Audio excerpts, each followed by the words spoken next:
Hello, beautiful people of the internet. It is Thursday, November 6th. We are live from Corby's and my home in Texas. There's a lot to talk about. Sports. The Dodgers are ruining baseball because they won the World Series again. College basketball has started. We've gotten our first playoff committee ranking for college football. And we had some very tragic, unfortunate news down here in the DFW area. We can talk about that here momentarily, just for a little bit, with the death of Marshawn Nealon. And we're going to talk about sports, though, because that's what everybody wants. And we will do that here, right on Coach's Corner. Coach's Corner with Coach Heck and the infamous Coach Patrick King. Some of the stuff we say, we're not responsible for our actions. No, we're sober. In essence, and you could tell me to shut the hell up, but in essence, you got chemo face, right? I got chemo face. When I go to the scores table to talk to Coach, I said, get as many pictures as you can. And it kind of reminded me that the stories you said when you coached the McDonald's game, when you had LeBron say, okay, LeBron signed this because someday it's going to be important. What did one casket say to the other? Is that you coughing? And you ain't that good. The scouting report said you were pretty good. You ain't that good. Coach's Corner with Heck and King live at Corby's Irish Pub in South Bend is brought to you by Tony Letcher with Health Markets Insurance, On Funeral Homes in Mishawaka, Frick's Driving School in Mishawaka, and the Harbor Group Planned Wealth down in Anderson. If you're on YouTube, make sure and subscribe to the channel and like the video and comment in the chat. Now here's Heck and King. Tonight from the great Irish pub bar Corby's in the great South Bend, Indiana. I can't tell you how much fun I'm going to have tonight with my partner, Pat King. And again, I mean, I don't know why I always say this, but whenever I hear that part where on the introduction where I say, you ain't that good. And by the way, I have one of my good friends, Rich Donnelly, on, and we'll talk to Rich in a minute. But Rich, I mean, you'll understand this. In a scouting report, when coaches go over a scouting report, they tell you this guy averages 30, this guy goes right, this guy jumps great, this guy's going to score if you let him catch the ball. After 4 or 5 minutes in the game, I'm guarding some dude, and he ain't done nothing. And I look at him, Rich, and I say, you ain't that good, man. I don't know why all the coaches said that you were that good, because you ain't that good. And I know of all your days as a great athlete growing up in Steubenville, Ohio, you might have faced some guys like that where, the coaches build them up, and then you can just look at them and say, you ain't that good. Right, Rich? Well, I had the opportunity in high school to play against a guy named Ron Fritz Williams. And Fritz was the greatest around here. He went to West Virginia, 3-time All-American, played 15 years in the NBA. And after he scored his 48th point against me, I said, Fritz, you are that good. I love it. And you're listening to the great Rich Donnelly. Rich has been a major league baseball coach for over 28 years. And I am going to go, Rich. I'm going to try and do this in order, okay? All the jobs that you've had and all the places that you've coached. I think you started out with the Texas Rangers. Then you went to Pittsburgh and coached with the great Jimmy Leland in Pittsburgh. And then you and Jimmy went to Florida and coached for the Florida Marlins. You won a World Series championship in maybe 1997. Then you went to Colorado. I mean, why you guys went to Colorado and coached with the Rockies, I got no clue. Then you went to Milwaukee and you coached for the Brewers. Then, my favorite place of all, you went out to L.A. and you were hanging in L.A. coaching with the Dodgers. And then you went to Seattle with your good friend Lloyd McClendon. And then you finished it up doing some coaching and instructing in the Mets organization. Was that pretty close to what it was, Rich? Yeah, I want to answer one question. You wondered why we went to Colorado. Well, after we won the 97 World Series, we had 3 parades, downtown Miami, Little Havana, and a boat parade. By the time the day was over, we lost 6 of our players in trades. Oh no! And so, That's why we went to Colorado. and so you went to Colorado and worked for the Rockies for a couple years. But I got to know you. I got to know you really well when you were with Florida. There was a book out called Where the Game Matters Most. You read the book. You got a hold of me. We developed a friendship. I loved baseball. Anytime you came to Chicago for like 4 or 5 years, we hooked up. And it's been a great relationship ever since, man. Yeah, I got to tell the fans real quick a story about you. I invited you and our good friend, Coach Dan Dockich, onto the field for pregame batting practice at Wrigley. One of the most stupidest things I've ever done in my life. And I'm hitting fungos to Edgar Renteria and Craig Counsell. And all of a sudden I look up and Heck got his glove and he's shagging for me and in street clothes. And I'm going, what the hell are you doing? And I said, you and Dockich, go sit down in the dugout and don't move. Well, Dan and I were like kids in a candy store. Are you kidding me? We're on Wrigley Field, Rich Donnelly, Jim Leland. I'm leaning next to the batting cage, okay? I'm leaning on the back of the batting cage, and I got this picture. On my left is Billy Williams, and you see his back where it says Williams. On my right is Tony Perez, and you see Perez because Tony Perez was like in management with you guys, right? Right. Yeah, and so, we were like a kid in a candy store, but that was an everyday deal for you, man. Dealing with professional baseball players. Talk about that and your 28 years of doing that. Well, when you start out in baseball, the big leagues is like light years away. And I started my career with the Rangers, and I played 4 years, and then I started managing. And I managed 10 years, hoping to get to the big leagues. And finally, when I was 37 years old, the manager of the Rangers, Pat Corrales, gave me my first job, and I was fortunate enough to stay for 29 straight years. So, and got to coach what I thought was the greatest player ever, is Barry Bonds. Got to coach guys like Larry Walker, of course, Craig Counsell, just a number of great players with our Pittsburgh teams, Van Slyke, Bonilla, Doug Drabeck. And then we go to Miami with Gary Sheffield, Moises Alou. We win the world title there. And then about 2018, got to coach on the Team USA in the World Baseball Classic with Jim. And we won the first USA gold medal. That was quite a thrill also. Yeah, no, you talk about a career filled with a lot of success and just memories that would last a lifetime. I want to go back to Barry Bonds for a second.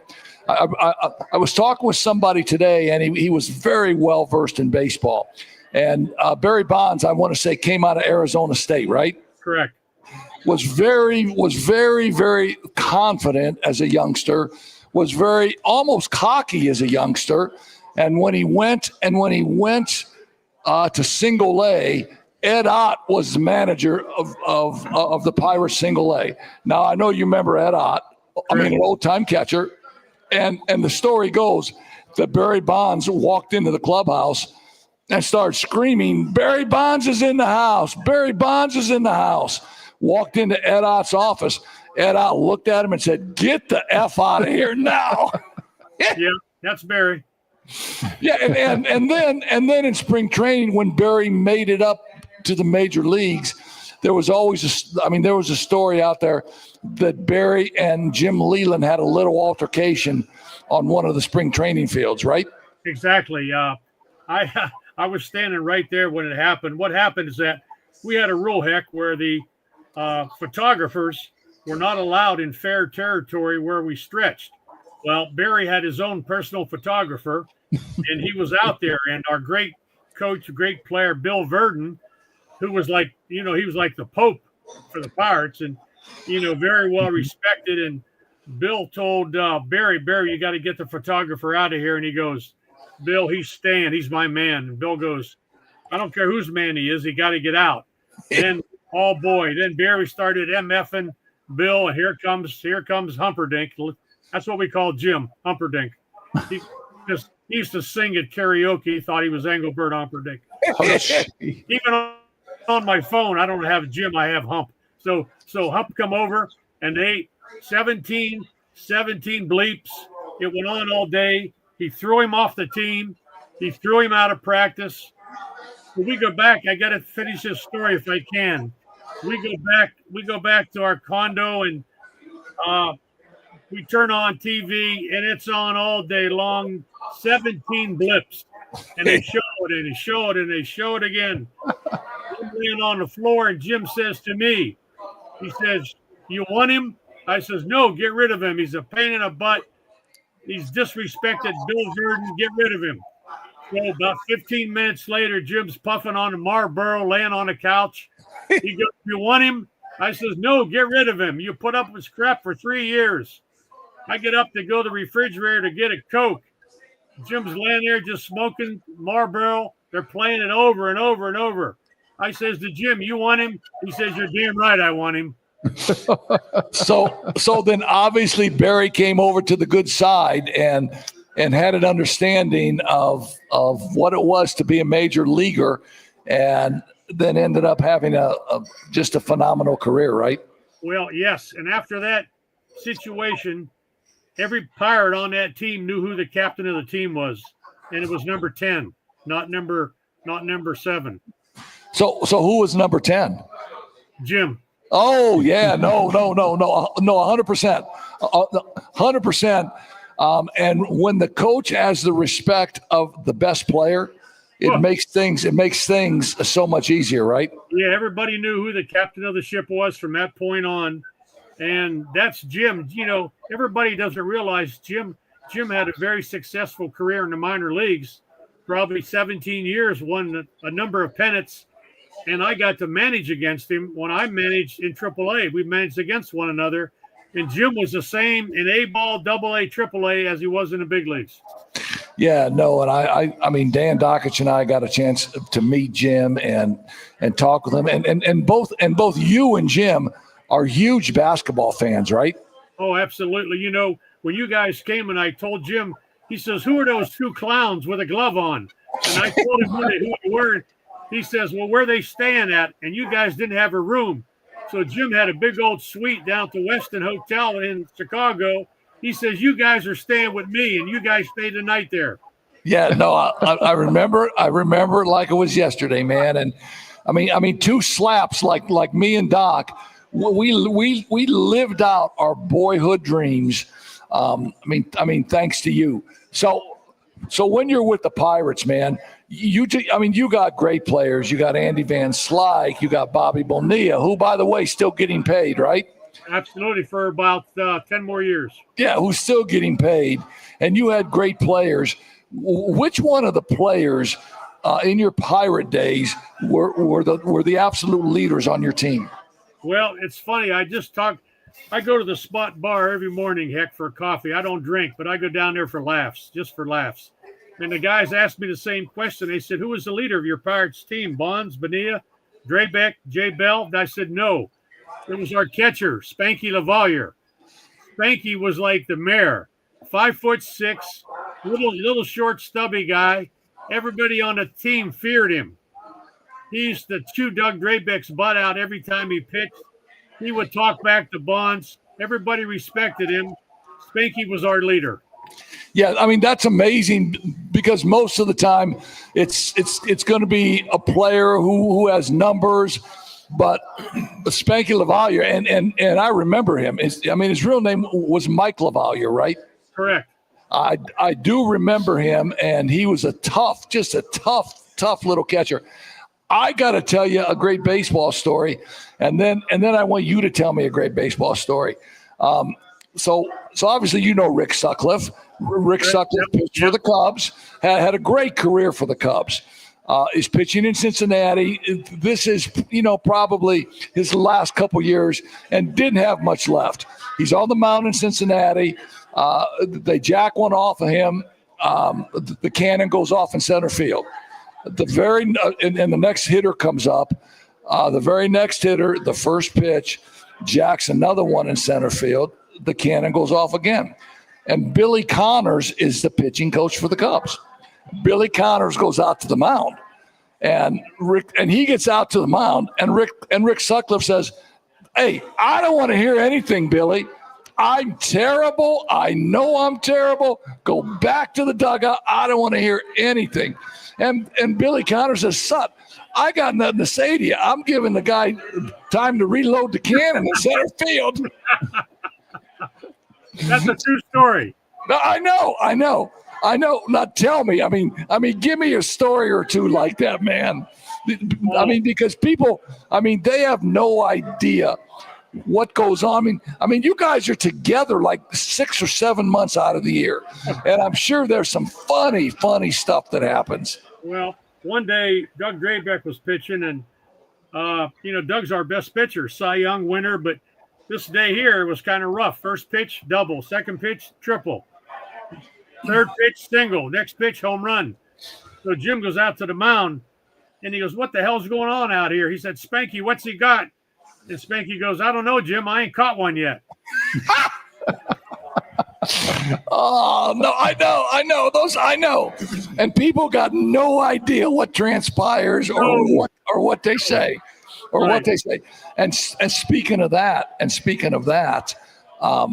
this goes back to your days with the Pirates and then with the Marlins. And I know there's a great story in this. And I know you do a lot of speaking on this. And maybe you can tell our listeners the story of your daughter who got sick, and then lead into what she asked you, what you would tell those runners at second base while you were coaching third. Right. I'll try to do it in a capsule form, so it won't be too long. It's 1992. We're on top of the world. We got the best team in baseball, even though we haven't won the World Series. But it's springtime. Everybody's, and Amy, my daughter, she's in Arlington, Texas, finishing up high school, and I get a phone call from her. And she said, "Dad, I have to tell you something. I have a brain tumor, and I'm sorry." And she told me that because she knew how much that would affect me. And I just, I didn't know what to do. So they found a brain tumor on an eye exam. She had a brain tumor behind her eye. So I flew down to Arlington. They had the operation, and they told me that they couldn't get all the tumor out, and the prognosis was she had 9 months to live. So she told me, "Dad, go back with the Buccos, win the pennant. Go back, don't worry about me." Well, I go back, but of course she's on my mind every day. And about halfway through the season, Jim says, "Amy, when you get better, we're going to fly you up. We're going to be in the playoffs again. We're going to fly you up for a game." So, and I had a good friend, Vince Genovese. He had a private plane down there in Fort Worth. He flew her up to Pittsburgh with her friend her friend Cindy. And on the fifth game of the playoffs against Atlanta, we won the game and to make the series 3-2. And after the game's over, we're driving back to the hotel because she had to go back to Texas. And she puts her arms around me in the back seat. She reaches, she goes, "Dad," she goes, "when those guys are on second and you cup your hands like this, what are you telling those guys? The chicken runs at midnight or what?" And all of my kids were in the car. My son, Tim, Mike, we all laughed. "Well, Amy, what the hell is that? Chicken? What's that mean?" She goes, "I don't know. It just came out." So that became sort of our family motto during that year. And that was in like October. Well, in January of the next year, Amy lapsed into a coma and passed away on January 28th. So we chose to honor her by putting "the chicken runs at midnight" on her tombstone, having no idea what it meant, where it came from, but it was our family motto. So it's there 5 years later. Of course, we go to Florida with the Marlins, and halfway through the season, we acquire Craig Counsell. And my sons, Tim and Mike, were the bat boys. And they loved Counsell. And they used to watch him hit. And he used to hold his arms up and he'd flap his elbow like a chicken. So kids named him the Chicken. I didn't know that, but They say, hey, the chicken wants to take some batting practice. I said, who? They goes, Counts, the chicken. So it went on all year. So now, lo and behold, we get into playoffs. We get to the World Series. 7th game of the World Series, 11th inning. I mean, it's unbelievable. 70,000 people, 24 million people watching. I'm coaching third, and Council's on third. Edgar Renteria comes up. Charles Yankee gets a base hit up the middle. We are the world champions. It's pandemonium. I'm trying to find my two boys, Tim and Mike. Finally, at second base, I see Tim. He jumps up into my arms. He's screaming. He's crying. I said, what are you crying about? We just won. What are you crying about? He said, Dad, look behind you. I said, what do you mean, look behind me? Look at the clock. I said, what clock? It was a stadium clock. It was a little bit after midnight. He said, Dad, Big Council, the chicken ran at midnight. And when he said that, man, I just dropped to my knees. It was like I was struck by lightning or something. It was like, what the hell just happened? Yeah, no, that's midnight meant nothing. And in the World Series where Amy wanted me to go, it happened. The chicken, Craig Council, scored the run at midnight. And so ever since then, we have a book out. We're about ready to do a movie on it. And when I go speak around the country, everybody wants to hear the story. And so we tell them. So if they do the movie, who would play you? Well, I don't know. They got to find somebody who was a real jerk. And, that's easy in my hometown. I can find lots of guys. As I'm looking at you now, I think you're a dead ringer for Robert Duvall. I think Robert Duvall would be a dead ringer for you, and he would be great, man. He would. I mean, you're 80 years old, right? And you play racquetball. 80 in August, Every day you play racquetball, right? Correct. That's right. Man, you must be in great shape. Well, I don't know about that. Just keep moving. That's all.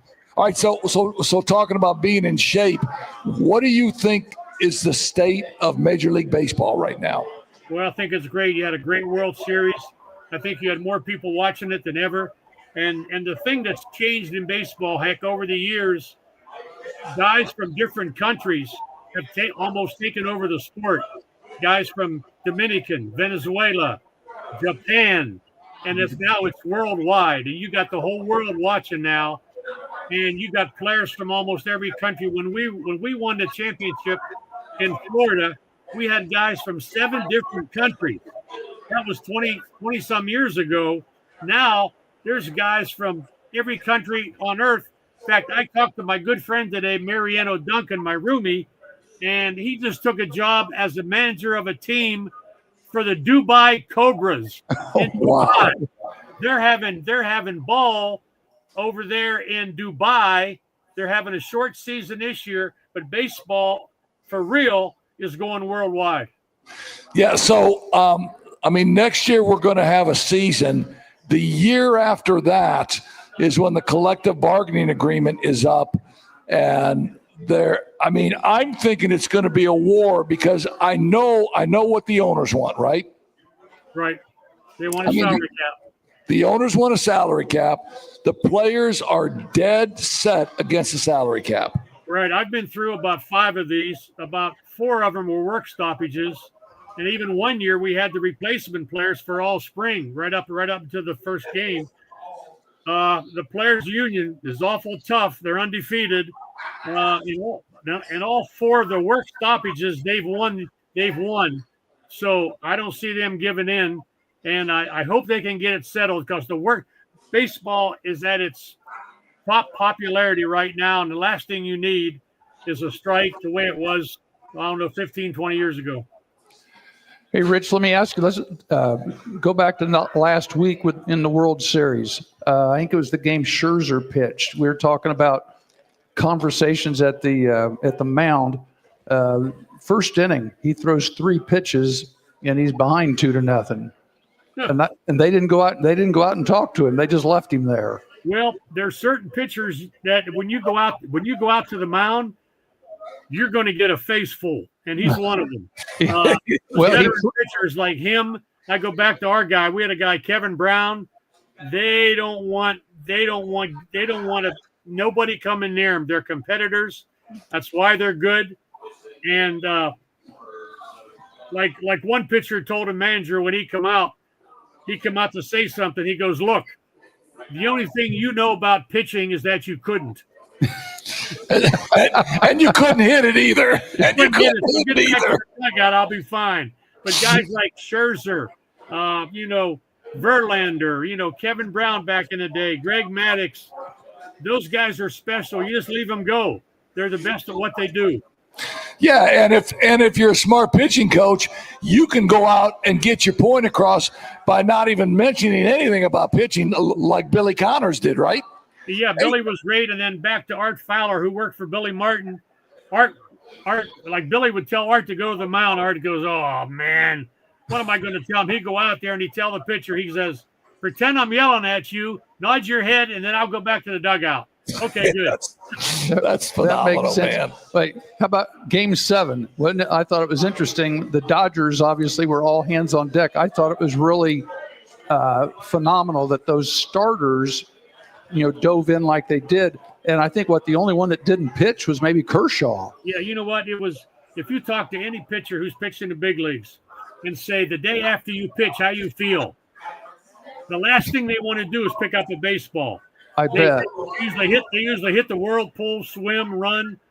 But this guy, to do what he did, he pitched, 6 or 7 innings the night before? In Game 6. In a pressure situation. Then he comes back and goes, 3 innings again? Yes. And he was effective. Now, you can't do that all year, but for one time a year, you can get away with it. Yeah, I mean, all hands on deck, right? Oh, hey, yeah, you got plenty of time to rest. You guys have seen The Water Boy, right? With Bobby Boucher. Yeah, remember in the Bourbon Bowl that he goes, "Last game of the season, Brent can't hold anything back now." Yeah, no, this was real life. It happened in real time. I was really impressed with Game 7. Hey, don't discount the SCLSU Mud Dogs. Oh, gee, stop it! But Yeah, don't you think? I was going to say, don't you think the Dodgers won the game more than Toronto losing the game? I think the Dodgers won Game 6 and 7. Well, I go back when I was a little kid, when Bill Mazeroski hit the home run in 1960 to give all us Pirate fans a big thrill. Actually, the biggest hit of the game was a 3-run homer by a backup catcher named Al Smith. Well, the biggest hit the other night was a homer to tie the game by Miguel Rojas. Yes. And then, of course, they won the game, in extra innings. But sometimes in those games, you get unsung heroes. But I tell you what, when you get in that situation where it's the last game, I mean, talk about pressure, stuff on the line. Sometimes your adrenaline just kicks in, and you are better than you thought you were. Yeah, but talk about Miguel Rojas. When you think of the Dodger teams, and you think of Ohtani, you think of Freeman, you think of all those great players, how Miguel Rojas is really the heart and soul of that team, right? Right. Well, it's funny. After the game was over, they were talking to Dave Roberts, and like I told you before, sometimes the guys on the team who are the leaders are your backups, or a guy like Rojas. Yeah, no, and he is a big hit, big time Miguel Rojas. Yeah. Dave Roberts said he was their leader. Like I told you about our team in Pittsburgh, we had stars everywhere, but our leader was Spanky. Nobody knew that. Hey, listen, man, I can't thank you enough, Rich. You and I have had a great relationship. You've been to the Wigwam. Pat played for Anderson. I mean, Pat King is a longtime basketball coach here in South Bend. He played for Anderson and played in the Wigwam. And I mean, Pat has seen a game or Rich has been in the Wigwam watching ball, haven't you, Rich? Yeah, I tell you what, I'm a big basketball fan, and growing up, I almost moved my son to Marion, Indiana, when he was about 6 years old, and I said I wanted him to play, but in the best basketball in the country, and I say one of my thrills, Heck invited me to go out to the Wigwam, and I was just blown away because High school football is big back here. We get 10, 12, 14,000 for a game, but not basketball like it is in Indiana. Yeah, Steubenville High School, the Big Red, right? Yeah. I'm sorry. Today, when you were telling all the things going on, I'm really disappointed that you didn't mention that the Big Red has their first playoff game tomorrow night. I'm really disappointed in you. We missed that one. No. I was saving that to the end, the grand finale, man. I know how the Big Red is so important in your life. The coaches, you going to the meetings, you hanging out with them. I know how important the Big Red is to you. Yeah, Reno Suckhawks, the winningest coach in Ohio history, got 430-some wins, 4 titles, and a bunch of other stuff. He said he was going to retire one more year. And then I looked at this year's team, and I told him, you're going to be better next year. And he just winked. So maybe he's coming for 47 years. But that's my wife tells me, she goes, your disposition depends on how Big Red's doing. 100%. We know that. I mean, I'm a South Bend guy, so Notre Dame is like that with me, right? I mean, Notre Dame going well. If they lose, it's like there was a death in the family. I know, man. Hey, listen, I want to thank you for taking the time to get hooked up and for taking the time to chat it up with us a little bit. You're a great baseball guy. You're a great friend to me, and thank you so much, Rich Donnelly. Heck, I enjoyed it. Anytime, guys. All right. Thanks, Rich. We are going to take a break, Scott, and take us to our sponsors. Then we got a real treat for you as we're going to talk to some old St. Joe players, man. The rest of this night. I'm just going to get out of the way and let you have some fun. No, it'll be great. Take us to a break, Scotty. Looking to get your driver's license? Frick's Driving School in Mishawaka makes it easy with the Indiana State Driving Exam in-house for just $65. No formal driver's education is required. If you're 16 years and 270 days old, which is like 9 months, and have held an Indiana learner's permit for at least 180 days, which is like 6 months, you're eligible. Frick's provides the vehicle. All you need to do is bring a ride to and from the office. The exam only takes about 20 minutes, and you can walk out with your official Indiana driver's license. To schedule, call 574-256-0650 or visit fricksdrivered.com. Finding private health insurance can be stressful. What if it didn't have to be? I'm Tony Letcher, licensed insurance agent. I prefer to personally meet with my clients so I can get a better understanding of your needs and budget. I can even review your current coverage. I don't want you to be my client today. I want you to be my client forever.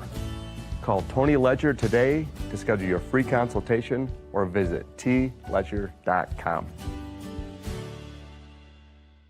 Han Funeral Homes, located at 505 West 8th Street in Mishawaka, continues a proud tradition built on one promise of family serving families.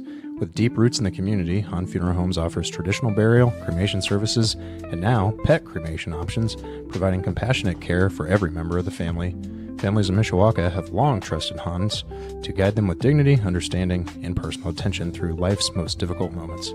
For more information, visit them online at hanfuneralhomes.com or call 574-255-1474. Han Funeral Homes, a family serving families. Thinking about retirement, Harbor Group Planned Wealth helps you answer the big questions like when to draw Social Security, how to manage investment risk, and what health insurance might cost. Wondering if you can earn part-time income after 62 without losing benefits, or if retiring could actually feel like getting a raise. They've got answers and a plan to guide you. Call the Harbor Group at 765-393-1074 or visit harborgroup.com. That's harborgroup.com.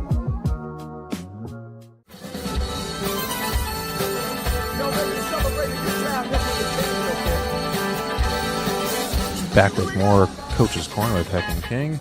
Thanks as always to the Black Sedan Band for the music coming in and out of these breaks.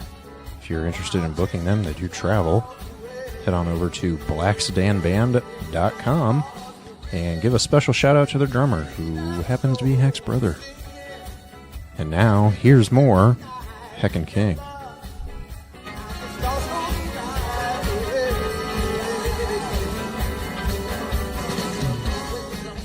Out of Birmingham, Alabama, and my brother Donnie. So when we were kids, my brother Donnie played the drums, I don't know, maybe 8th grade, 9th grade.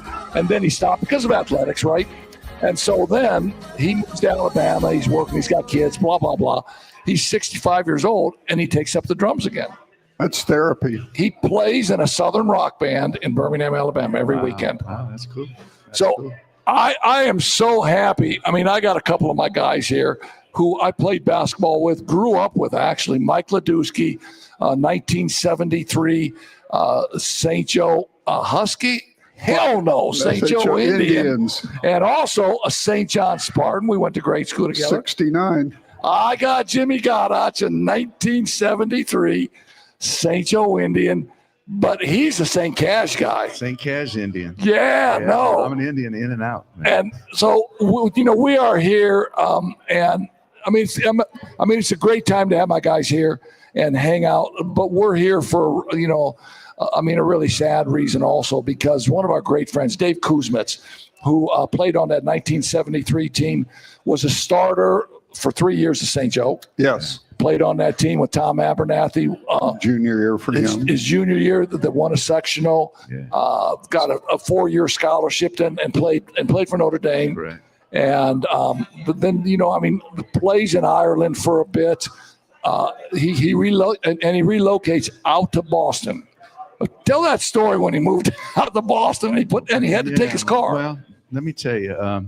First of all, thank you so much for doing this. Thank you, Ron. I mean, really, yeah. You and Coach King are, we really appreciate that. And I know I can speak for Vivian and the kids and Bobby and Joni and their family, the Kuzmins family. So thank you so much for doing this, Ronnie, because this is a huge tribute for David. Yeah. And I know it's special for both of us. So, and anyway, first of all, I want to talk about when David met Vivian. All right, so that sounds like a name of a movie. When David met Vivian. Well, okay.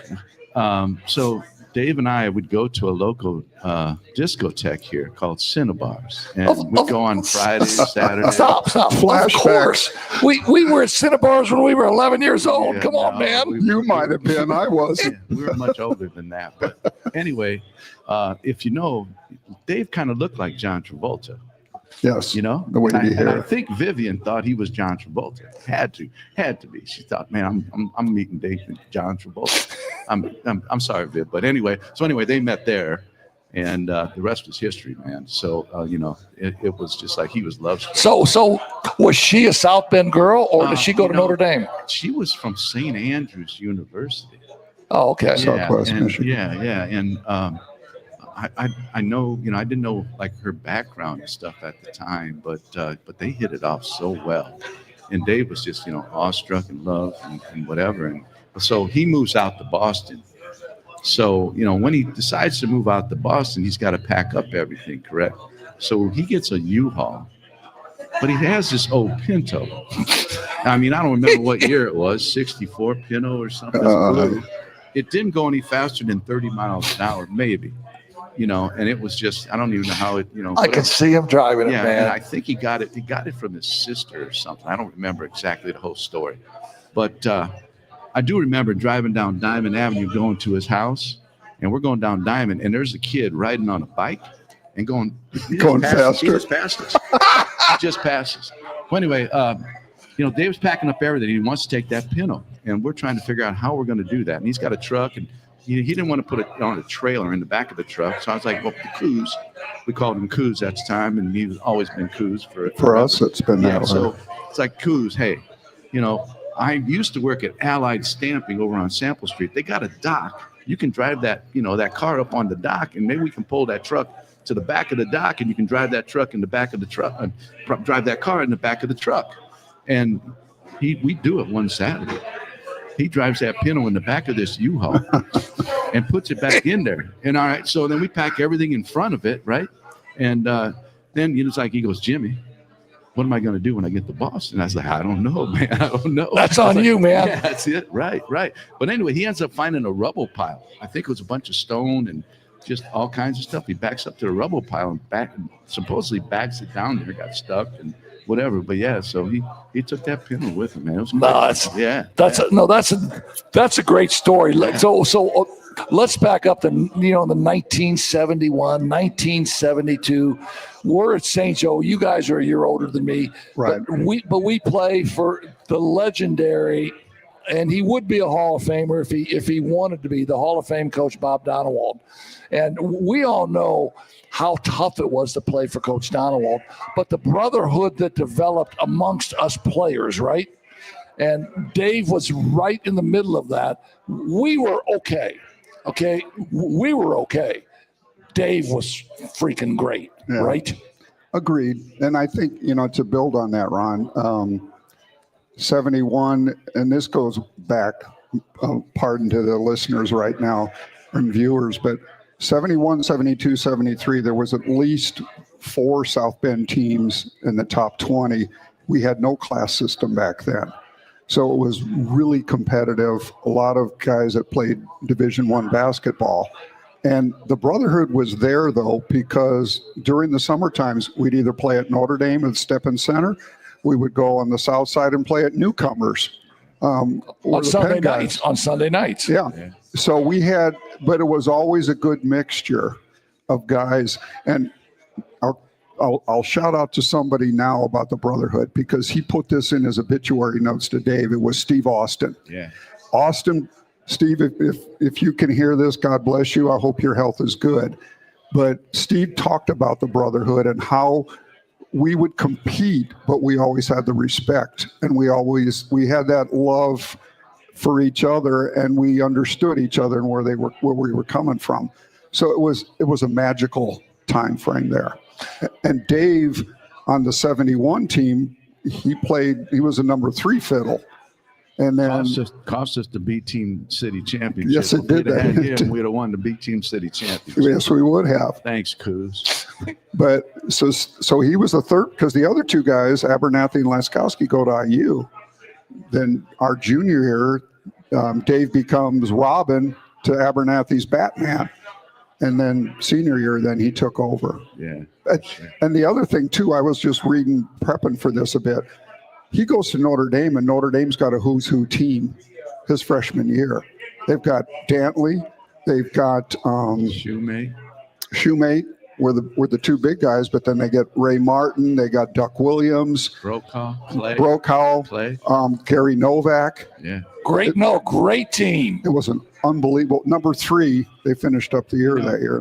Dave mentioned to me that his 4 years, they were top 10 his 4 years at Notre Dame. Yeah, and the fact that he was good enough to play there, and when I think back to Dave, I mean, there was never a time that I thought he was a flashy type of player. He was just a steady freaking guy that when you needed a bucket, he would figure out a way to go get a bucket. And so, I mean, those times playing for Coach Donewald, and I mean, I'll say this. I mean, if Coach Donewald was, sitting right there, I mean, I would say this now anyway. Coach Donald was tough as hell on us. Oh my God. He was tough as hell on us. And we had to stay together in order to, and I don't want to say survive the whole thing, but really to survive the whole thing. Yeah. And Dave was almost a big force. I mean, he was the best player.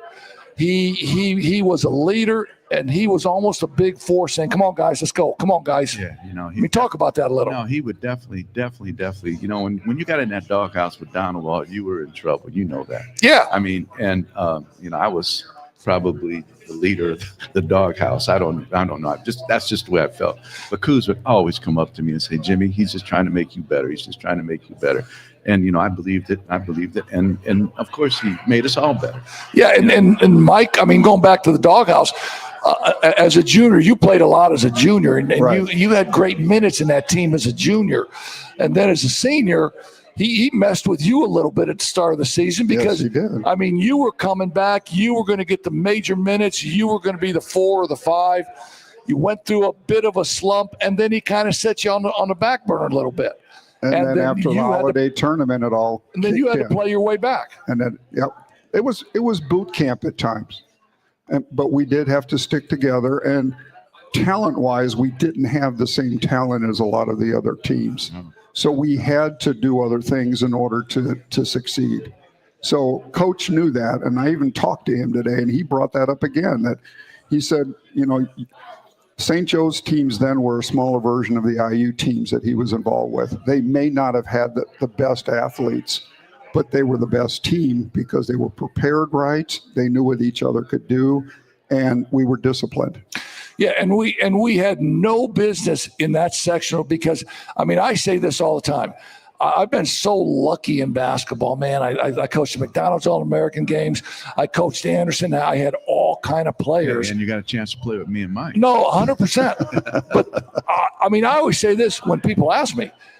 The best team that I think I ever watched was Riley with Ricky King, Turk Chambliss, T.D. Shelton, Steve Sanders. George Smith. Yeah, and we had no business beating Riley in the sectional semifinal. Right. That's right. No. But because of us guys, I mean, we didn't know any better.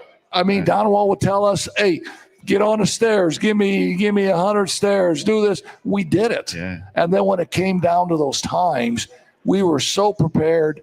We were so prepared to do that. It wasn't even funny. No, and we had lost to Riley during the regular season, so we knew what we could do against them, and we weren't going to be denied. It was crazy back then. We even talked about this a bit ago. We had to play 3 nights in a row, and that was tough. You don't see that in this day and age, and having that happen. Talk about it. You played LaSalle, who was a power. You play Riley, and then you play Adams. And Adams were state finalists that year.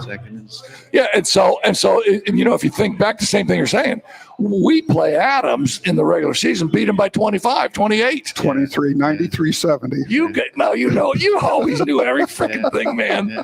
But and then we're getting ready to play him in the championship game. Yeah. And we're thinking, feeling pretty good. Yeah, but Adams, Jimmy Webb, Booney Hill, the helicopter. Yeah. What was the helicopter? Marshall Robinson, Steve Austin. Val Martin. And so we're getting ready to play them. You brought Sudhop in, who was a sophomore, and he's 7 foot tall. Yeah, and I'm looking at, I said, Mr. Sudhop, how are you, man? As he was 7 foot tall. But, I mean, all of the things that we were able to achieve because of that, and guys like Dave, who had basketball ability. Oh my God. We were slaps. Yeah. I understand that. Okay, and we all had a role. Well, and I can tell you how big of slaps we were. Jimmy Goddard, you had 18 points your junior year, 66 points your senior year.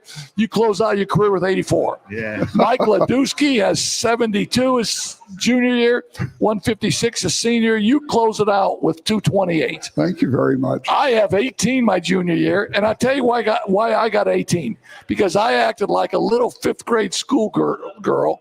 We're playing Portage, right? Oh, that was a great game. We're playing Portage. Yeah. I score like 8 to 10 points. I get your minutes. Yeah. I'm getting your minutes now a little bit because you're in the on the end of doghouse. the bench. Yeah. Jimmy fires up a J. Yeah. Donald calls a play. Yeah. I'm sure the ball, there's like 6 seconds. I'm sure the ball's supposed to go to Coos. Jimmy says, forget Coos. I'm shooting up a J. He was covered. And so Jimmy fires up a J. Somehow the ball falls to me. I'm not going to say I did anything to jump above the rim to get a rebound. The ball comes to me with 2 seconds left. I miss the putback. Yeah. If I make the putback, we win. And I'm kind of on a little bit of a high. Yeah. I miss the putback and act like a little 5th grade school girl and pout. And I've done that. Yeah. I'm done for the year. Yeah.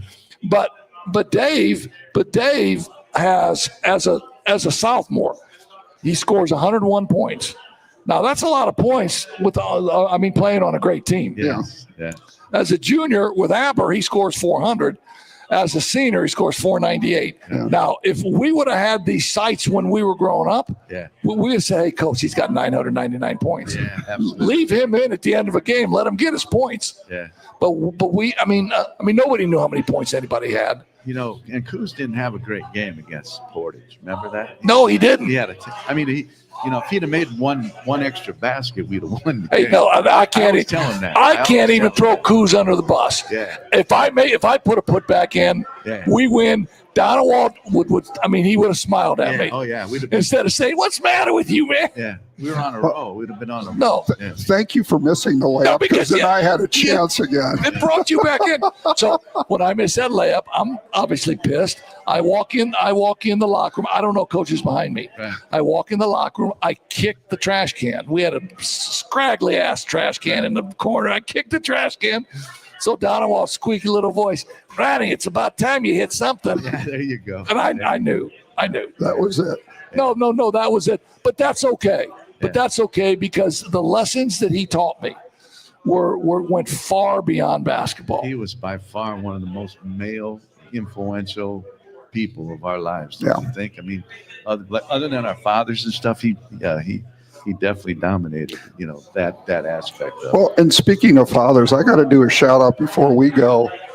Ron's dad was my grade school coach, There you go. and Yeah. Ron's uncle was the assistant. Yeah. And my other uncle, Ziggy, was the third coach. I didn't know he was your Oh, uncle. yeah. Ziggy. I mean, you got a SKI at the back of your name. Everybody's related, right? So, but yeah, I mean, your dad was the first influence on me playing ball. Yeah. So it No, was my- good no, times my- going back then. And here's the great thing of playing for my dad. You guys got to go home, right? Yeah. I had to go to the crib with my dad, and my dad saying, "Ronnie, come here." And I say, "Dad, come on, man." So I see CB Gavin all the time. Yeah. CB always talks about those days. Yeah. I Absolutely. mean, CB played for St. Pat's, right? Right. Absolutely. Yeah. Yeah. Yeah, no. ICC, No, and we'll reminisce on that for just a little bit, not to bore people, but grade school games back then were such that we would fill St. Joe's gym. 100%. Yeah. I mean, you don't have that kind of interest and support, but back then it was the Sunday afternoon main event around It South was a lot Bend. of fun, man. Yeah, was no, good time. so who would be standing against the wall though? Coach Coach Donald, Donald. watching players. Yeah. Yep. And there's this great story, and I know you know the story. I'm not sure if Mike knows the story, where Coach had. I mean, Jimmy Webb was almost coming to St. Joe. Yes. Right. And Coach had talked to Jimmy's mom. Jimmy's mom was on. I mean, imagine if we had Jimmy Webb. Oh my God.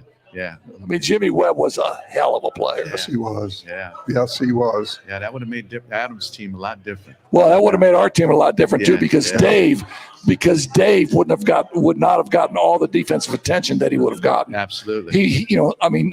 And he would have been a number 2 type scorer, Yeah. and he would have scored the same, but it would have been easier on him. Absolutely. Yeah. I mean, those two guys, there wouldn't have been enough basketballs on the floor. Yeah. You know that? No, but I mean, Coach Donald would have figured that out. Yeah. Absolutely. I mean, he would have figured that out. Yeah. That would have been So you got a Kuz story by any chance? A great Dave Kuzma story. I was thinking about this ahead of time. Not a great story. I mean, it's just how because when we were in grade school, he wasn't necessarily the number 1 player at Holy Cross. Then you go to St. Joe freshman year. He was very good, but we won he the city, developed. didn't we? We won the city, didn't we? Freshman Yes. year? Yeah. But there was so many guys in the team that played well as fresh. Then sophomore year, then things just shot up, and then he ends up at Notre Dame. But part of that goes to Coach Donwall looking at the talent and knowing how to develop it from anybody. And Everybody had their role, and he knew exactly when he was picking us what role we were going to play in high school. Unbeknownst to us. Well, yeah, he had but everything. now Jim probably has got other stories and some we can't say on air. no, But Hey, this is a podcast. You can say anything you want to, man. No, but no, but it's sad. I guess I'll say in conclusion for me is that he fought a hell of a battle for 3 years, and he was an inspiration to us. He was even talking recently about still going to play golf next spring, but the cards were against him. And I didn't realize until he did pass, and then seeing the write-up on Dave, was how much he impacted things in the Boston area between teaching. And we got to give props to teachers like you, Ron, and anyone. I mean, he taught for, I think, 17 years at the end. He was a referee for countless years, was involved in leadership with the Referee Association. So he really impacted a lot of people in a lot of different ways. Yeah, he's so accomplished, though, wasn't he? I mean, Yes, that's a good word. Yeah, I mean, he was just an accomplished guy, and I mean, it's just a horrible, I think, a tragedy to lose somebody that was, so accomplished, a great father, great friend, great player. I mean, just a good. Great basketball official, right? Unbelievable. Yeah. I mean, there wasn't anything that he couldn't do. He couldn't hit his driver. He could only hit his three-wood. He could not hit his driver. So, he was just so accomplished. I mean, just an amazing man. And Vivian and the kids, they should be so proud of him, man, because he's definitely in heaven, and we definitely got somebody keeping an eye on us. And it's just. Well, I mean, this podcast goes everywhere, so he's probably watching the podcast, right? No doubt. Hey, Coos, thanks for everything that you showed us. You can send us the check. Yeah, I mean, the leadership that you gave us. So I want to bring Frank Johnson in here because I think Frank has a different perspective, because Frank was never going to be a part of this group until Coach Donewald saw and needed somebody that could do the things Frank could do. Absolutely. So listen, guys, I mean, you guys are the great. I mean, thanks for coming down here. Thanks for giving me a minute on this, man. Us. Can't believe this. And hey, okay, show your finger to the group here. Okay, this is when you tried to guard me in practice one time, and I said, "Get off me, man!" No. I mean, Willis Holmes said that to me because Willis Holmes gave you the ultimate compliment, right? Willis told me, he said, "I hated going against you in practice."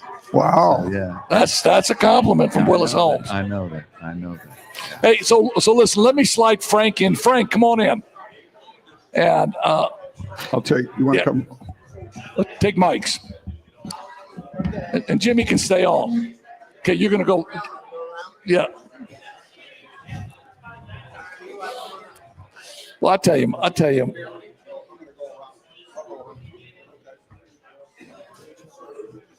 So I think this was really cool having an alumni mass. Yeah, that was awesome. I mean, I think this was really cool having an alumni mass for Dave and allowing us to kind of get together to do this a little bit. Yeah, wonderful. Yeah, I'm going to tell you something too, and this is crazy, but I go ahead and take communion, and I just felt his presence, like beautiful. Dave was like here. I mean, like he just was like with me, and it was so emotional and incredible. Being in that chapel with everybody. That's great. I'm serious. When I took the host, I was just like, oh my God, Kuz just told me he's with me. That was a great, emotional, great feeling. I mean, you've said a lot of things here tonight about Dave, but that's probably the best testament that you could have given. Yeah. Okay, Frankie, this is a great Frankie Johnson here, by the way. And Frank was kind of thrown into that 1973 team. Frank was a sophomore. Right. And I mean, if the truth be told, Frank was real happy playing on that JV team, weren't you?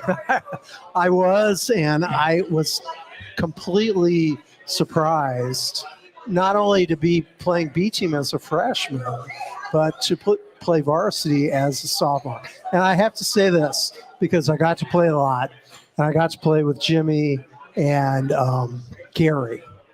And they could have been pissed. I mean, Gary Scott? You talking about Gary Scott? Yeah. I mean, Mumbles. I come in and, Donwald, I think, liked to groom younger players. So I'm a sophomore because I don't think he knew he was going to leave. Bottom line, Frank, we weren't doing what we were supposed to be doing. I mean, we were just not performing at the level he wanted us to play. Okay. And he just wanted to bring you up to just go ahead and, show us that, hey, okay. But I mean, it was about winning anyway, and I still got my minutes. I got plenty of time. We still all got minutes and stuff, and I started enough games, and I seen enough time my junior year too. I mean, when I had to, whatever, step in there and stuff. So it was. But it was team first. Absolutely. Well, so there was no. Absolutely. We were one as a team. Yeah, and I mean, this has been my profession for 40 years, right? Yeah, putting teams together, too, finding combinations that worked. And obviously Coach Donwald didn't like some combinations, and he didn't like some team chemistry, whatever it was. He throws Frank in there, and now all of a sudden the team chemistry looks a little better. Yeah. Frank's a little more. I mean, the ball gets moved a little bit better. Frank's not looking to score so much.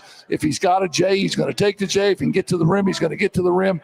But Frank's coming in to move the ball, and the team looked better with you out there, right? And I want to tell you something about Dave Kuzmans.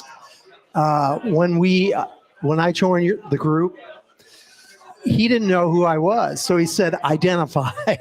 And I said, Dave, it's Frank Johnson. He goes, oh, assist man. So you're absolutely right. I was not looking to score. We had a rigid system, which was not guard oriented. Not at all. And I was just, knew my role and played that and played defense. And I'll give an example.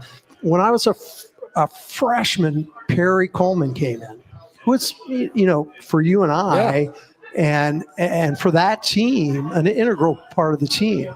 And Donald had me guard him. And so he comes into school, and he's 6'2". He was incredibly talented. Lanky. Could get a shot off. Could jump. Yeah, 100%. Donald has me guard him.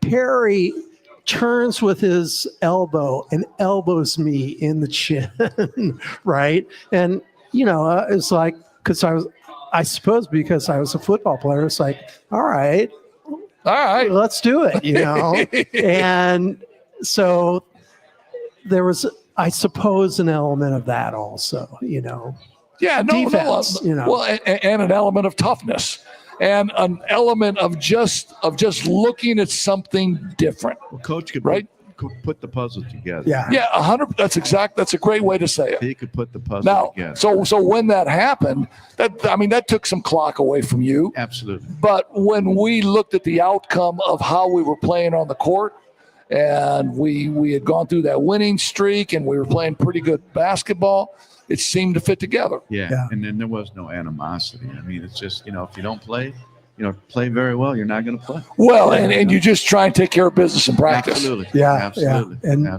And they were competitive. They were brutal. And so we would say, hey, let's beat the shit out of Frank today. Yeah. Let's hey, who's that little sophomore with the blonde curly hair? And Coach would come up to us and say, rough him up a little. Yeah. 100%. Yeah. But here's the other thing I remember about Donald, because we had probably no business beating Adams by 23.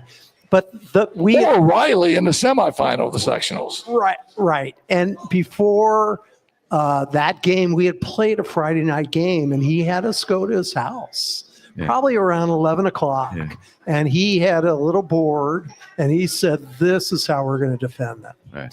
And we were, kids that were going to be told what to do, and we were going to execute that. And we did. And we didn't turn the ball over, and we worked as a team. And we beat an eventual team that went to the state finals. 100%. Yeah. And Kuz had some incredible games. And we knew where the ball needed to go. Kuz was the best scorer one of the best scorers in the city. Yeah, he was. When he got the ball, you're going to get an assist. Oh yeah, and David was good. And the other thing about David was that when we needed a basket, Donald would call timeout. He'd call a play, and like Abernathy and Laskowski before him, we'd run the play, and he would knock down the shot. Yeah. I mean, it was just uncanny. Yeah, 100%. He was going to knock down that shot, and he did. So cool and calm and he was just confident. That's really the way he led his life. Yeah. That's the way he carried himself. He sure did. I mean, not cocky, but really confident. And knowing, hey, if I got to do this, I'm good enough to do this. When you get a scholarship to the University of Notre Dame, 100%. With those guys that that played for Digger Phelps, that talent, you got to be very, very good. Yeah, and very I think good. Coach Donald imbued a sense of confidence in these players, Yeah. whether it was through repetition Right. or through expectation. Right. But they had this confidence that they were going to knock down the shot, Yeah. Yeah. and they did. or through watching him in his previous teams, Right. in how he brought Paul Fred Lake along, how Yeah. Dale Lasicki. Yeah. I mean, those guys had no business beating some of the teams that they No, beat. You're right. But I mean, those guys guarded, and we understood how to guard. Yeah. I mean, it's not like we were above the rim, right? Yeah. I mean, we never played zone. no. No. Never played zone. And I think we were little gnats to teams Yeah. that were used to, freelancing, and we were denying the ball. We were playing team defense. A lot of help defense. A lot of help defense. We were frustrating these teams, Oh, yeah. Taking charges. taking charge, Taking charge. All right, so which now everybody does, but back then they No. didn't. We So, did. all right, here's the question, Frank. Ask me the question that you always ask me when we start talking basketball. Well, I always ask you that. Why? Because defenses knew how to defend our offense, which was very predictable. So the first thing Jimmy and I, as guards, did was pass it to the forward Run in and the go corner. into the corner. Yeah. Now, not many offenses have guards do that. Well, there was then this thing called the double down, where you were supposed to be able to set up your man. There were two forwards, come around, get the pass, and Yeah. take a jump shot. Yeah. Well, defenses were playing like this, waiting Yes. at the edge for it to happen. So I never made that, not even attempted that shot. Right. And I was so young that I didn't say, what if I go underneath Oh, no, you haven't. And come out the other side. and come out the other Hey, side? I went underneath a few times. Did you? Oh, yeah, yeah. That's you why. Yeah. Well, no, that's Well, why it you got his didn't work. minutes. That's why you got his it didn't minutes. That's why I work got out. my It didn't minutes. work out. It didn't work out. Yeah. But I mean, every time I see Run the Frank, play, he used to tell. every time I see Frank, he says, Ronnie, he said, what would have happened if I would have come out the other side?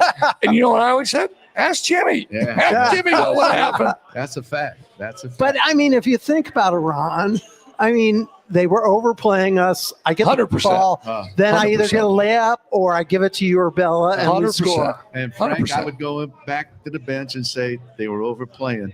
He wouldn't even bat an eye. I mean, it's just, okay. sit down. Yeah. Sit down. So as a sophomore, I never even thought about that. Yeah. Well, that's probably a good thing. Yeah. It's probably a good thing you did. Yeah. But as a Right. a 60-year-old ex-athlete, that's the only thing that comes through your No, mind, I isn't wanted it? to score, buddy. I know. I know. As we all did. Yeah. Yeah. man. No. And But I Donald get- knew who was going to be scoring, so Yeah, absolutely. Yeah, and so that worked. and so what made Dave so good was everybody else knew who was going to score, Yeah. and they couldn't stop him. No. He had a. If I would describe him, and I've described a lot of players because that's been my job, right? That's what I did. Right. If I would describe him, I would describe him as a very calm scorer. Yeah. Didn't get excited one way or the other. No. But I mean, ran his cuts and was very calm and very precise in how he played. And that's what I would say about him. He wasn't quick. He wasn't a big jumper. But I mean, he could always position himself in a way that he could score, he could rebound, and he could play defense. Yeah, sure. He was just thinking ahead of the game. Yeah, 100%. He was thinking like he was always one step ahead. So when I talk about great players, and I've been blessed just to have a handful of great players, they do exactly what you just said. They think a play ahead. Yeah. And not many players can do that. No. I mean, many players are just in the present and just in that certain play. And one of those Great type players. one of those type of guys that would just make it. The game was easy to. Yes. I mean, great players can think ahead. And you can do it in football too. I mean, great players do that in football too. But I thought Dave did that as well as anybody. Absolutely, man. Yeah. And I know Dave, and you know this too, and you know this too, even though he didn't know who you were, but he would know who you were now because you say, "Hey, Dave, sound gypsies." Yeah, right. Sound gypsies. That's Dave.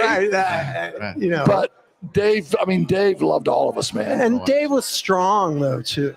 Yeah. I mean, Real Dave strong. he reminded me of Mike McRae. Yeah.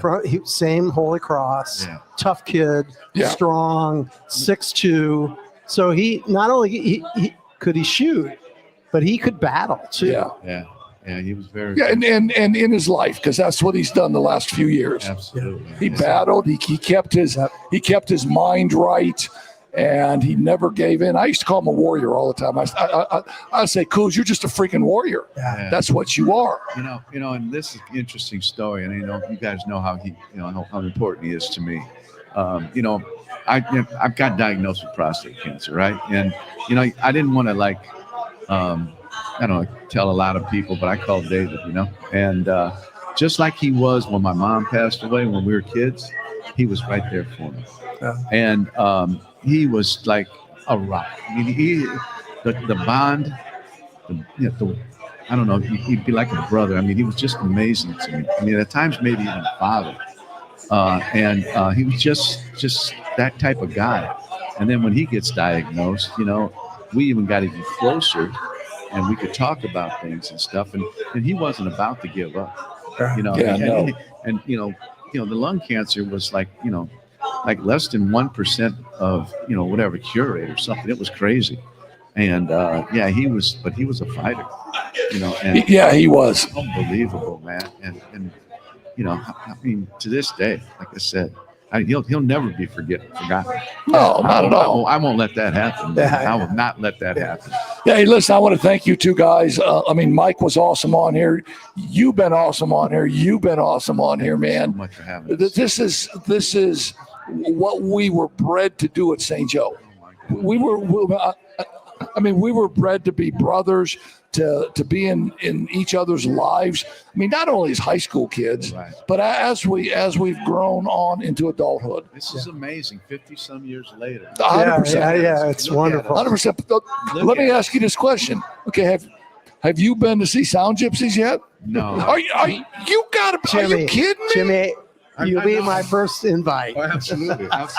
Yeah. His band is amazing. Thank you, everybody. I know he's good. No, me and Monica are on the dance floor doing a little John Travolta stuff. And Ronnie, someday we'll talk about Phil Teagarden. Yeah, we will. So That's a whole other. I had Phil. So I had Phil Teagarden.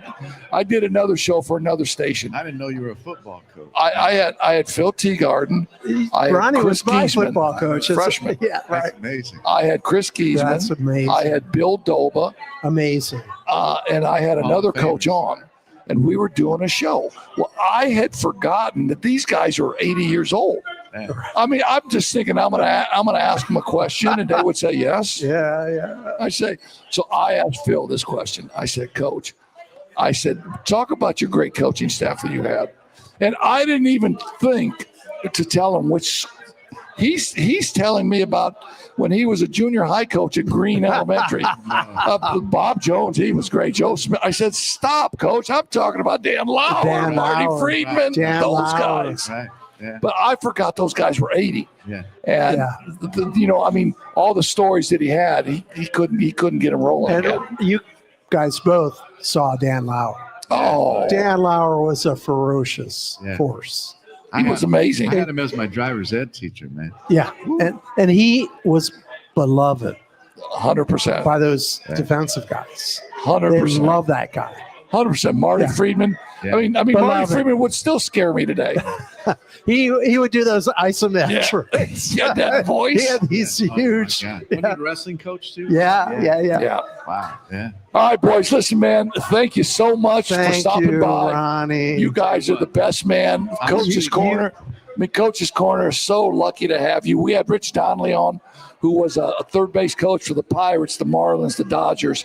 He was great, and you guys have been phenomenal tonight too. Thanks. Love you, brother. Love you guys Okay. too, man. See You ya. guys are the best. And on behalf of David too, I'm just thank you so much and Yeah. for allowing us to speak about Oh, such a great man. Yeah. Great And, man. Dave, we know you're down here, down up there watching us and stuff. And, we just love you, brother. Hey, love you, Coos, man. Yeah. Hey, Scotty, why don't you take us to a break?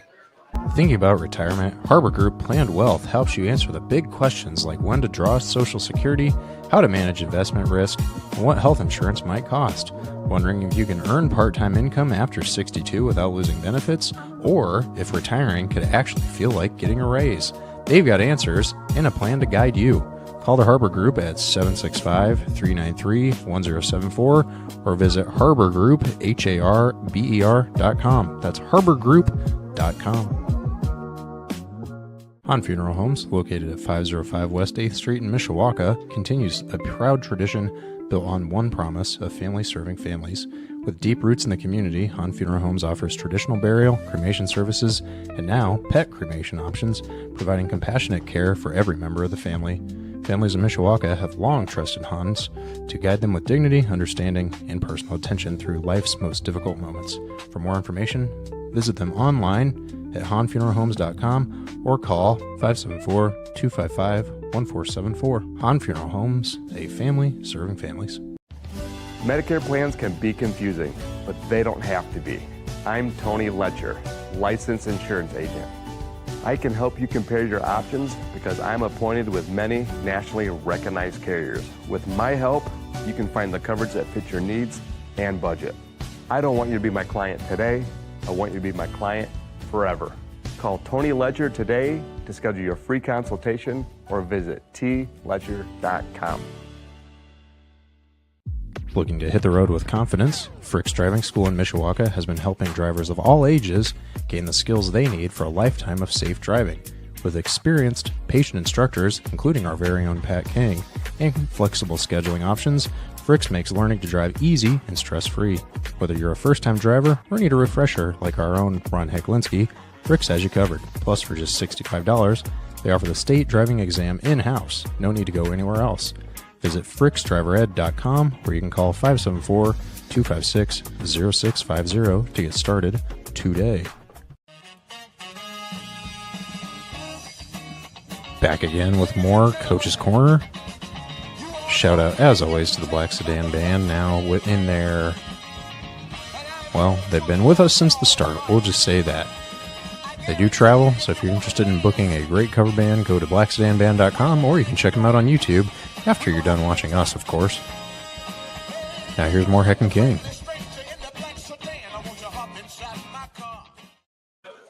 With Coach's Corner with Heck and King, doing a little logistics here to get the mayor of New Carlisle on, Mr. Kenny Peterson, with us.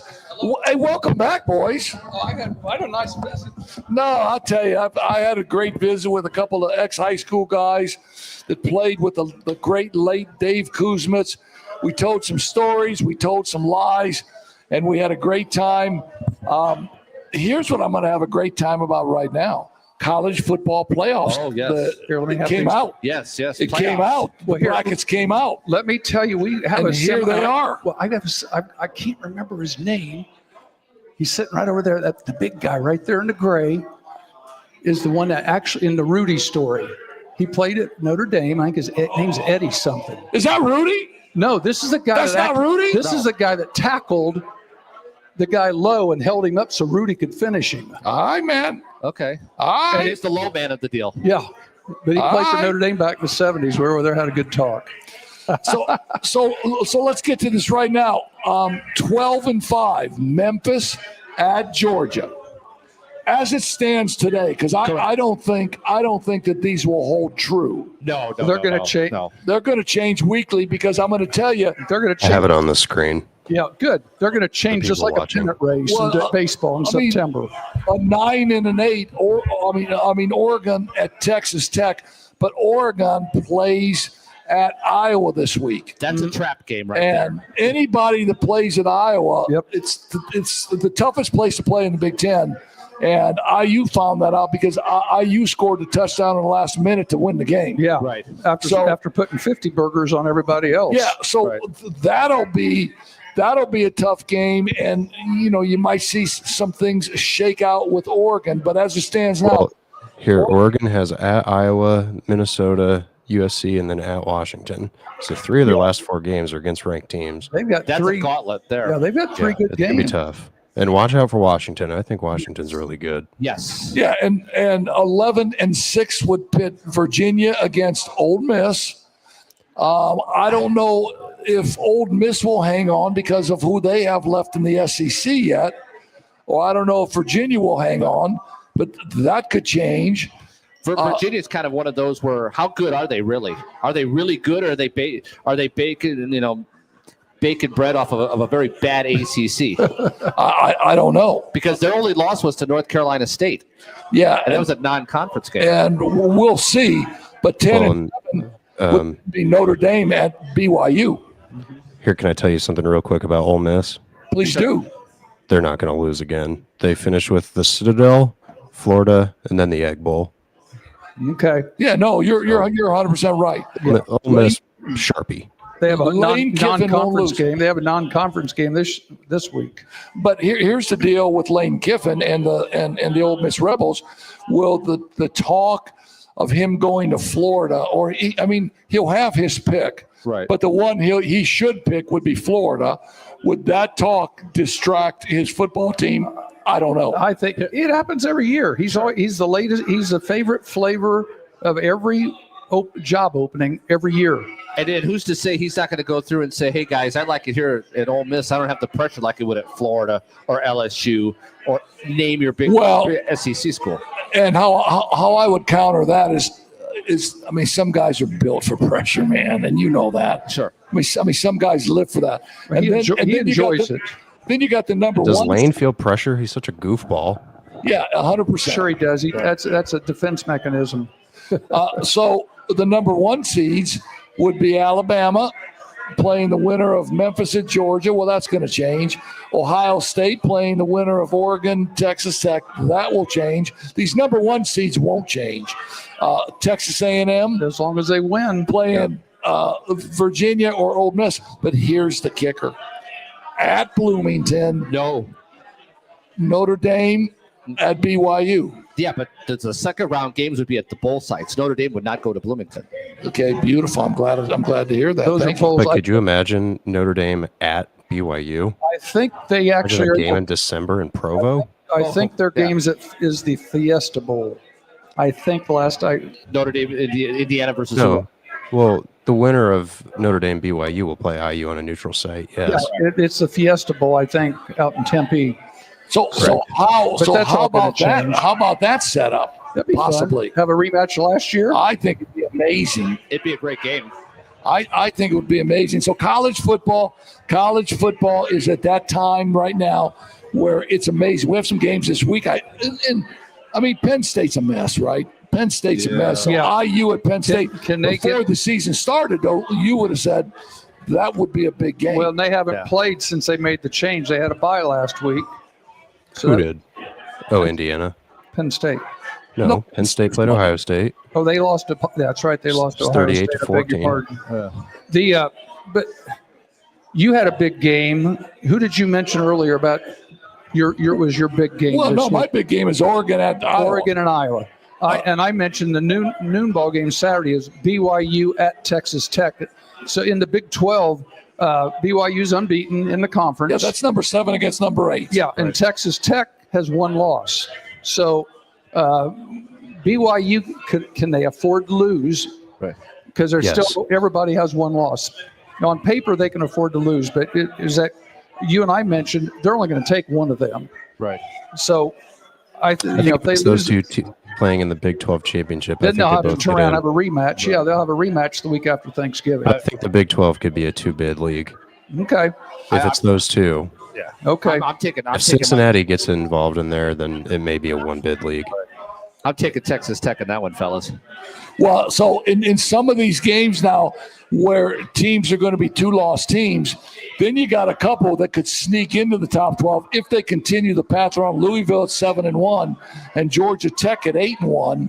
If someone becomes a 2-loss team, then look for maybe Louisville or Georgia Tech to slide back in. Yes. If they hold serve. Right.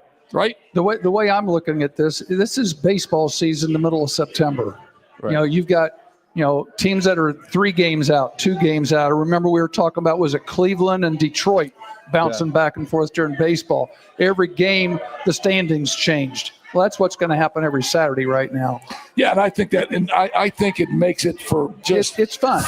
It's fun for pure us. fun, and the fact that they went to 12 teams, I think is amazing and great. And you're looking at we already basically know the top 4. The fun part is who are the next, who's the next 4, who's the last 4. And the way things are shaking out with Notre Dame at the 10 spot right now, if they can somehow, if they're able to win out, there's a chance it could be 10-2, and with the possibility of maybe hosting a first-round game again. That would be fun, wouldn't it? They could still sneak in as a 7 or 8, depending 100%. on Notre Dame needs to become the biggest USC fans. Because as long as SC keeps winning, that win against SC for Notre Dame looks better and better and better. Right. And NC State. And Pitt also, because Pitt, that Pitt game is going to be a dangerous game. And this game Saturday is going to be a little dangerous, but the one after that with Pitt, that's their big. I got some good news and bad news for you, Mayor. Every game is big. They're all big because they've been elimination games since game 2, haven't they? Well, no, game 3. They've been elimination games since game 3. And let's go back to Boston College for a minute. I thought the pressure kind of got to Notre Dame a little bit when they couldn't pull away from Boston College because of the mistakes they were making on the field, the unsportsmanlike conduct. Right. And I saw that. It's just a little pressure building, right? Mm-hmm. And let's be truthful here. That officiating left a lot to be desired. Well, yeah, but bottom line is that can't be a factor. No, it's not a factor. You can't let it be a factor. You can't let it be a factor. And the Navy losing last week kind of made it. It's still, the game's still important, but it kind of lost some of its pizzazz, so to speak, for the common fan. From the media. Yeah, for the media, because. We're talking about an undefeated Navy team coming in here. Now it's a 1-loss Navy team. Yeah, but I don't think it's lost any luster for the Notre Dame program. It can't. If it does, they're in trouble. I think if Marcus Freeman does one thing great, and he does a lot of things great. I think he's a phenomenal coach. The one thing that he does do, I think, is he gets his guys ready to play and he gets them focused. And he does a really nice job of keeping his guys focused. So I think college football is rolling. Hey, you know who beat Navy? Who beat Navy? My hometown team, North Texas Mean Green. That's right, the Mean Green. I know you need to get season tickets up there. No, there ought to be an investigation in that. I mean, you want to talk about betting? There needs to be an investigation. Hey, real quick, before we go to high school football. We ain't going to high school football yet, but go ahead. Real quick. Notre Dame decided the 2-year home-and-home series with Auburn yesterday. Beautiful. Auburn doesn't have a coach, but I'm going to tell you who may be the coach at Auburn. John Somerville from Tulane, LSU. Joe Brady from the Buffalo Bills, offensive coordinator. Okay. He was at LSU as an assistant. Florida, Lane Kiffin. Penn State, Manny Diaz from Duke, who's had a nice run. Arkansas, Dan Mullen from UNLV. UCLA, Tony White, an assistant coach at Florida State. Virginia Tech, James Franklin, of course. Right. Everybody's talking about. Oklahoma State, Alex Golesh from South Florida. And Stanford. And we know Andrew Luck is the GM at Stanford, right? Mm-hmm. Right. His backup quarterback was a guy named Tavita Pritchard, who is an assistant coach, has been an assistant coach. They're talking that Andrew Luck wants to hire him as head coach. And while I was over there behind the scenes socializing, while you had your guys over here, Luke Fickle had a thing came across where he will be the coach at Minnesota. Wisconsin. He'll be back next year. through 26. So PJ Fleck is rowing the boat in Minnesota. Yeah, yes, he needs to row a little harder. Yes. Oh, speaking about rowing harder, high school football, Mayor and Pat, what do you got, man? Great games coming up. We got the game now. The games start to get better because we're down to the finals of the sectional. Last week, and the big controversy was in Indianapolis. Lawrence North, highly rated Lawrence North, 6th rated Lawrence North, loses to Lawrence Central on the last play of the game on a Kenny Stabler type fumble. Holy roller? where the ball was rolled into the end zone magically. Was it a forward pass or was it a fumble? And one of the big fat linemen recovered it. Touchdown. Lawrence Central wins. Beautiful. And it stayed that way, even though they've got replays to show his hand was behind the ball. He basically shot it like a basketball, but that was a fumble. One out of forward pass. Well, so instead of being incomplete, it's a fumble. He fumbled it into the end zone. Now in high or college and pro, the ball comes back to where it was fumbled. In the last 2 minutes, yes. Not in high school. High school, you can fumble that thing as far as you want. Yeah, if high schools have, I mean, I've seen enough high school football games this year. If high schools had the money to be able to review a play, I mean, some of the officials in high school football, there's no accountability for them, right? Because some of the calls that I've seen made were atrocious. but I mean, so be it. It is what it is. Yeah, it's just part of high school. Crown Point at Penn, right? Undefeated. That should be a dandy. Should be a great one. And I was looking at some of the games from last week. 3A Evansville Memorial, ranked number 1. They had to play Gibson Southern number 2, so he had 1 versus 2 in a semifinal. Gibson Southern won. Up here in our area, West Noble loses to unranked Angola. So those were some of the ranked teams. In 1A, number 1 Springs Valley loses to number 4 Providence.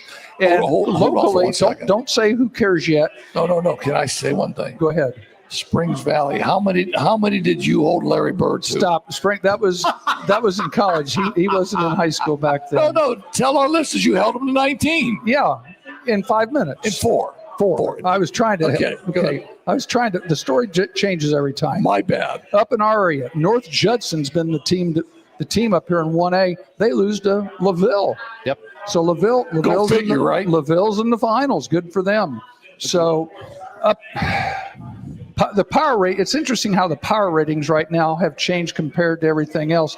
You've got some huge games coming up here.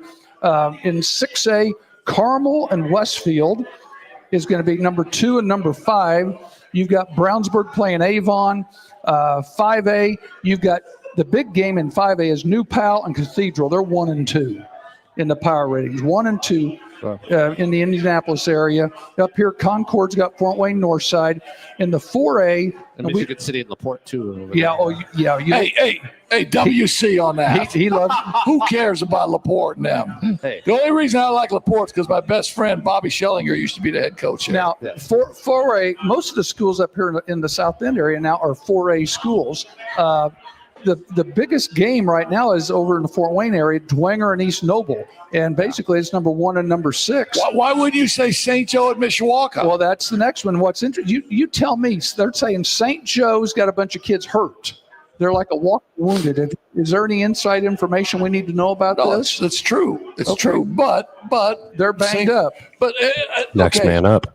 Every team at this point in the season has got banged. Well, the key is if you have skilled players banged up. St. Joe Mishawaka is going to be a dandy, and that's at Mishawaka. That should be a great game. Other game 4A, you've got Yorktown and Pendleton down in central part of the state, but the big Chittard and Roncalli, the two of the Catholic schools in Indianapolis play. The South is loaded in 4A. Right. The South is loaded. So those are some of the games coming up.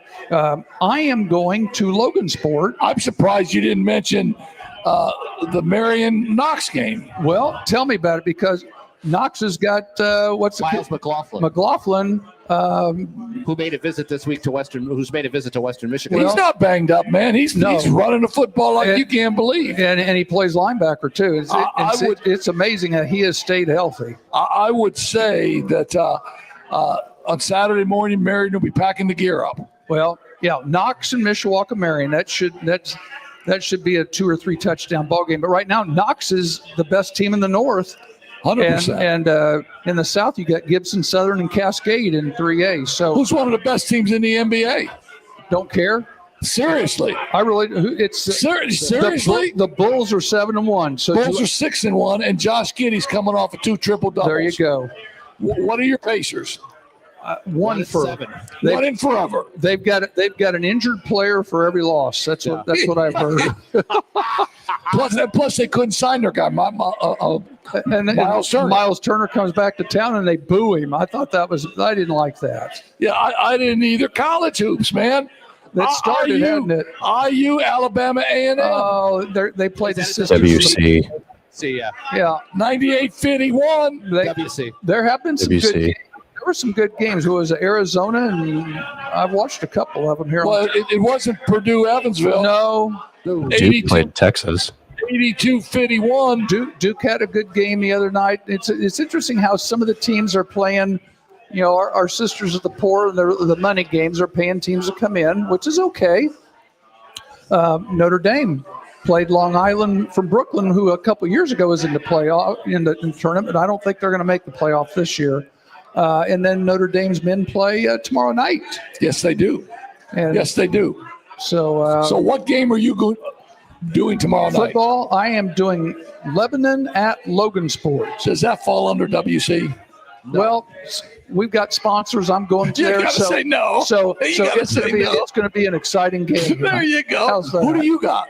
Nothing. He's going to help you. He's got a shot clock on Saturday. Oh, at Holy Cross. Yeah. Only Michigan Dearborn. So Yeah. rest up.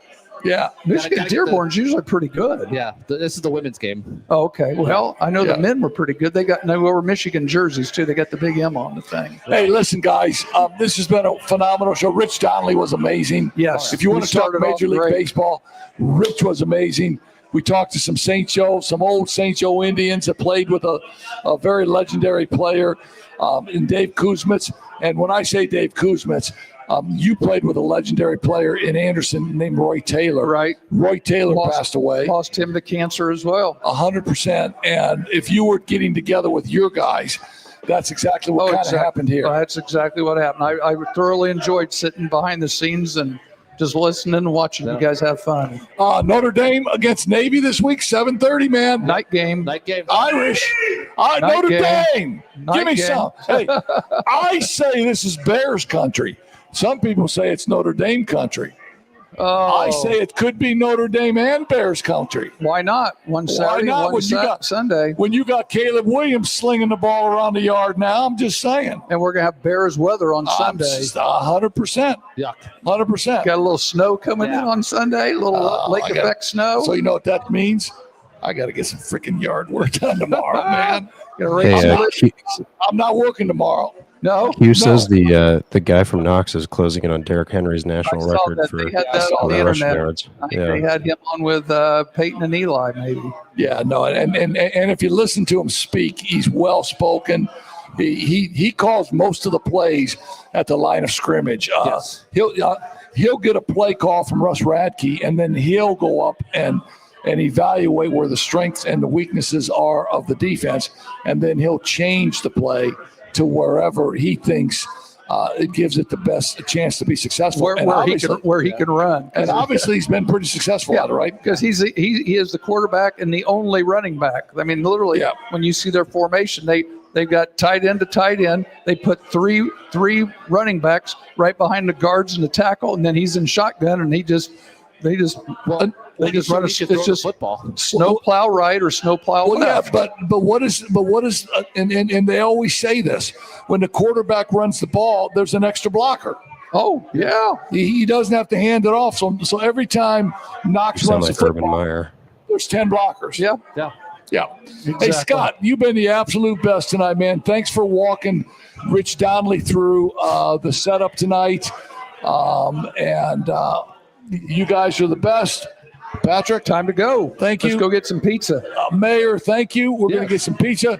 Scotty, be cool. We'll catch you next week, man, on the flip flop. All righty, guys. Talk to you later. All right.